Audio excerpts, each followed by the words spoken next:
তথাকথিত লেখিকা বুদ্ধিজীবীরা আমাদের বিরুদ্ধে বক্তব্য রেখেছিলেন। হালফিল তিলোত্তমা মজুমদার বলে একজন লেখিকা পুরো মুসলিম সম্প্রদায়কে তিনি গালিগালাজ করে সাম্প্রদায়িক এবং ষড়যন্ত্রকারী, একই সঙ্গে উস্কানিমূলক এবং জিহাদি ঘোষণা করলেন।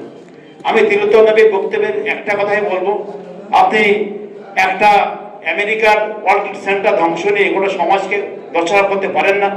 এখনো ফেয়ার দেশ হিসেবে, যেখানে কোনো রকম দুর্নীতি, কোনো রকম অফেন্স হয় না, এইরকম 10টা দেশের মধ্যে 4টি দেশ মুসলিম, তার মধ্যে ওমান অন্যতম, তার মধ্যে কাতার অন্যতম, এবং যারা এই অফেন্স সংগঠিত করে গোটা বিশ্বে, সেই দেশের 5টি দেশের মধ্যে একমাত্র একটি দেশ আছে এর মধ্যে পাবো এই মুসলিম দেশ, বাকি 4টি দেশ কিন্তু মুসলিম নয়। সুতরাং তিলোত্তমা নবীর কোথায় কোথায় গন্ডগোল হচ্ছে, তিনি এই সুযোগে বিজেপির এজেন্ট হিসেবে কাজ করছেন। আরো অনেক কথা ভবিষ্যতে বলবো। সাম্প্রদায়িকতাকে আমরা বিসর্জন, আমরা সবাই জানি। কিছুদিন আগে মানে গত বছর বিহার নির্বাচনকে সামনে রেখে কমিশন এরকম স্টেপ দিয়েছে এবং সেখানে 65 লক্ষ ভোটার নাম বাদ দিয়েছে। নির্বাচন কমিশন যে কথা বলছে, বিজেপি একই কথা বলছে।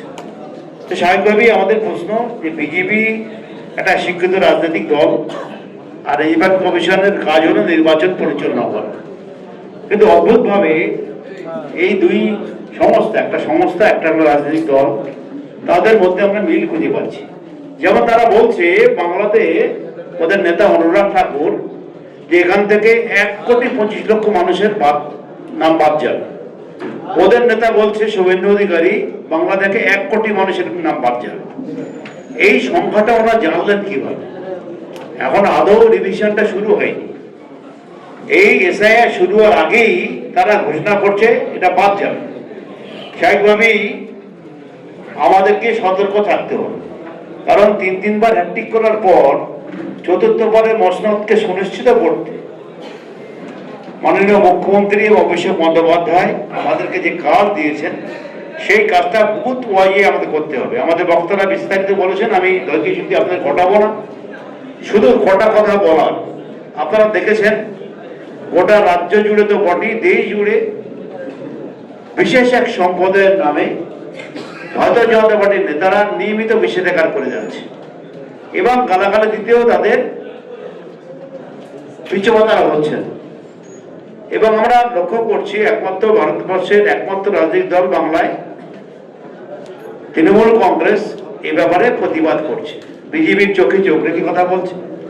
আমাদের এই বাংলা যে সমস্ত রাজনৈতিক দল আছে, সেই দলগুলো তারাও একসময় দাপট দেখেছে বাংলা রাজনীতিতে এবং তারাও বিজেপির সুরে সুর গোলাচ্ছে।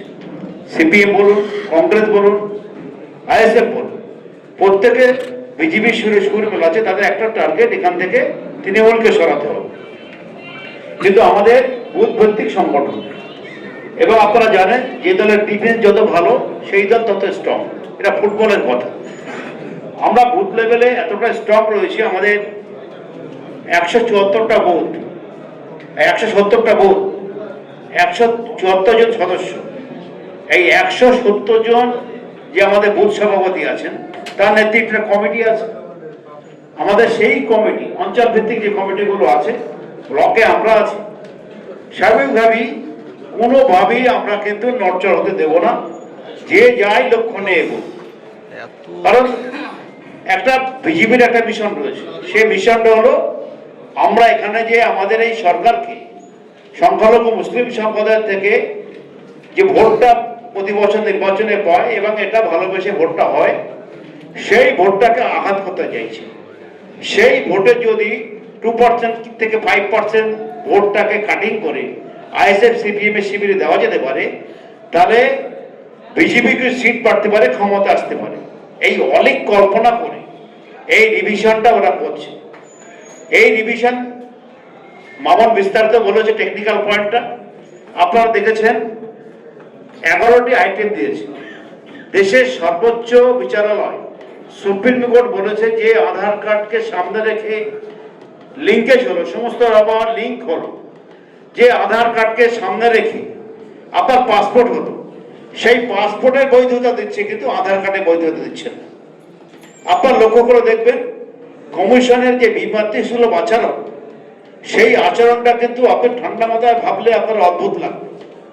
1993 সালে যখন মমতা বন্দ্যোপাধ্যায় এই নিয়ে আন্দোলন করলেন, তারপর আপনারা জানেন, তারপর ভোটার আইডেন্টি কার্ড আমাদেরকে দিল। 2009 সালে আধার কার্ড, দেশের সরকার আধার কার্ডকে প্রতিটা ঘরে ঘরে পৌঁছে দিল, তখন কংগ্রেস সরকার ছিল। 2016 সালে আমাদেরকে লাইনে দাঁড় করিয়ে বললো 500,000 টাকার নোট বাতিল। আবার এখন আমাদেরকে রাষ্ট্র বলছে তুমি নাগরিক, এটা তুমি প্রমাণ করো। আমাদেরকে নিয়ে কত ছেলে খেলা করবে রাষ্ট্র, কত ছেলে খেলা করবে বিজেপি সরকার। আবার প্রশ্ন একটাই, লাইনে দাঁড় করিয়ে 2016 সালে 1000 টাকা 500 টাকার নোট জমা করতে গিয়ে অনেকে পৃথিবী থেকে বিদায় নিয়েছেন, মারা গেছে। আমরা দেখেছি 2009 সালে যখন আধার কার্ড, তৎকালীন কংগ্রেস সরকার আধার কার্ড নিয়ে আসে, সেই আধার কার্ড নিয়ে আসার আগে সরকারের একটা ঘোষণা ছিল বৈধ নাগরিকত্বের জন্য এই আধার কার্ডটা খুব এসেন্সিয়াল। আমরা দেখলাম পরবর্তীতে আধার কার্ডের নিচে লেখা আছে এটা নাগরিকত্বের কোনো প্রমাণ নয়। নাগরিকত্ব যদি প্রমাণ না হবে, মহামান্য সুপ্রিম কোর্ট কেন বললো এটাকে মান্যতা দেওয়া? 11টি আইটেম যেটা বলেছে আপনারা জানেন, অ্যাডমিট আপনাকে বলেছে, দলিলের কথা বলেছে, 11 আইটেমের মধ্যে আপনার জন্ম সার্টিফিকেটের কথা বলেছে, আপনার ব্লক লেভেলে ব্লক ডেভেলপমেন্ট আসিয়ারের কোনো শংসাপত্রের কথা বলেছে, স্কুল কলেজে শংসাপত্রের কথা বলেছে। এই অধিকাংশ অন্তত মোর দ্যান 80% লোকের কিন্তু থাকবে না, যার বয়স ধরুন 50-এর কাছাকাছি। তার পক্ষে তো কোনোভাবেই জন্ম সার্টিফিকেট আনা সম্ভব না। তিনি যদি পড়াশোনা কম জানেন, তার পক্ষে অ্যাডমিট আনা সম্ভব না, কলেজের শংসাপত্র আনা সম্ভব না। অর্থাৎ ঘোর বিপাকে ফেলে দিল আমাদের। একমাত্র আমাদের কোন জায়গায় আমাদের কমন পাচ্ছি 2002 সালের সঙ্গে 2025-এ। এর মধ্যে আবার সিপিএমের অত্যাচারে আমাদের প্রচুর কর্মী সমর্থক ঘরছাড়া হয়েছিল। শাসক পত্রিকার একটা বড় অংশ তারা বাইরে দিন যাপন করেছে। তো তাদের 2002 সালে কিন্তু ভোটার লিস্টের নাম নেই।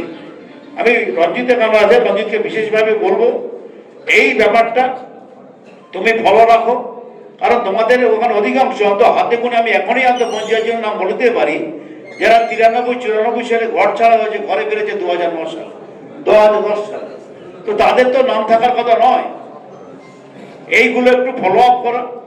এবং আমাদের যেটা মেহেদি বলল, মানবদা বলল, হাই বলল, শাহাবুদ্দিনও বলেছে যে আমাদের সব থেকে যেটা লক্ষ্য রাখা দরকার, আমার সঙ্গে তার সম্পর্ক কি প্রকারের এটা দেখার দরকার নেই। ওই ভোটারটি আমার গ্রামের, আমার বুথের যে কোনো মূল্যে ভোটার লিস্টে যেন তার নাম থাকে সে ব্যাপারটা সুনিশ্চিত করা। 2 নম্বর হল আমাদের বিএলএ যারা থাকবে তারা দল থেকে থাকবে। বিএলওই অনেক গন্ডগোল রয়েছে, যারা বিভিন্ন জায়গা থেকে চাকরি বাকরি অ্যারেঞ্জ করেছে, বিভিন্ন সেমি গভর্নমেন্ট, গভর্নমেন্ট, এইরকম লোককে, এরকম ছেলেদেরকে, মেয়েদেরকে কাজ দেওয়া হয়েছে। এর মধ্যে ইনবর্ন কেউ কেউ সিপিএম, জন্মগত বা ফ্যামিলিগত কারণে। স্বাভাবিকভাবেই বিএলওর দিকে কঠোর দৃষ্টি। তারা কি লিখছে, পরিবারে এখন সবাই মোটামুটি ইংরেজি পড়তে পারে, যারা নতুন প্রজন্ম, তাদেরকে দিয়ে ওই ফর্মটাকে কিন্তু যখন ফিল আপ করা হবে আপনারা তাদেরকে দিয়ে একবার পড়িয়ে শোনাবেন, বিএলওকে দিয়ে না। বিএলও পড়ছে পড়ুক, আমি ওভারস্ট্যাম্পিং নেওয়ার জন্যে, আমার ওভার কনফিডেন্স আনার জন্যে, বাড়ির একটা রক্তের সম্পর্ক সেই রকম একজন মানুষ পড়ে শোনাবে ওখানে কি লেখা হলো, তারপর সাইনের প্রশ্ন, এবং তার যে রিসিপ্ট কপিটা দেবে সেই কপিটা আমাদেরকে রেখে দেবো। আপনারা জানেন ডিসেম্বরে বোধহয় 9 তারিখে একটা খসড়া লিস্ট বেরোবে, অবজেকশন করার জায়গা থাকবে। এর মাঝখানে আমাদের যেন একটা অবজেকশন করতে না হয় সেই ব্যাপারটা কিন্তু আপনারা নিশ্চিত করবেন। আর আমরা রাজনৈতিকভাবে আপনাদের সঙ্গে যেটা বলার বিষয়, এটা ঐক্যবদ্ধ হয়ে আমরা এই কাজটা করব। 2026 সালের যে নির্বাচন, সেই নির্বাচনে শুধু বৈতরণী নয়, আমাদের রেকর্ড সংখ্যক সিট যেতে হবে। এটা আমরা বিগত 2016 সালে, 2021 সালে মিডিয়ার একটা বড় অংশ এবং সংবাদ মাধ্যম, তথাকথিত লেখিকা, বুদ্ধিজীবীরা আমাদের বিরুদ্ধে বক্তব্য রেখেছিলেন। হালফিল তিলোত্তমা মজুমদার বলে একজন লেখিকা পুরো মুসলিম সম্প্রদায়কে তিনি গালিগালাজ করে সাম্প্রদায়িক এবং ষড়যন্ত্রকারী, একই সঙ্গে উস্কানিমূলক এবং জিহাদি ঘোষণা করলেন। আমি তিলোত্তমা নবীর বক্তব্যের একটা কথাই বলবো, আপনি একটা আমেরিকার ওয়ার্ল্ড ট্রেড সেন্টার ধ্বংস নিয়ে এগুলো সমাজকে দর্শনা করতে পারেন না। এখনো ফেয়ার দেশ হিসেবে, যেখানে কোনো রকম দুর্নীতি, কোনো রকম অফেন্স হয় না, এইরকম 10টা দেশের মধ্যে 4টি দেশ মুসলিম, তার মধ্যে ওমান অন্যতম, তার মধ্যে কাতার অন্যতম, এবং যারা এই অফেন্স সংগঠিত করে গোটা বিশ্বে, সেই দেশের 5টি দেশের মধ্যে একমাত্র একটি দেশ আছে, এর মধ্যে পাবো মুসলিম দেশ, বাকি 4টি দেশ কিন্তু মুসলিম নয়। সুতরাং তিলোত্তমা নবীর কোথায় কোথায় গন্ডগোল হচ্ছে, তিনি এই সুযোগে বিজেপি এজেন্ট হিসেবে কাজ করছেন। আরো অনেক কথা ভবিষ্যতে বলবো। সাম্প্রদায়িকতাকে আমরা বিসর্জন দেব। আমরা যে দল করি, আমরা যে পরিবার থেকে উঠে এসেছি, সেখানে সাম্প্রদায়িকতার কোনো স্থান ছিল না, আগামীতেও থাকবে না। আমরা মিলে সুর মেরা তোমারা, সেইভাবে আমরা কাজ করব। বিএলও যারা আছেন, দায়িত্বপূর্ণভাবে অঞ্চলের নেতৃত্ব যারা আছেন, সভাপতি আছেন, প্রধান আছেন, পঞ্চায়েত সমিতিতে আছেন, তাদের সঙ্গে একটা সাহায্য রেখে কাজ করবেন, এই কথা বলে আপনাদের সবাইকে ধন্যবাদ জানিয়ে এবং একই সঙ্গে আজকের এই সভার সমাপ্তি ঘোষণা করছি।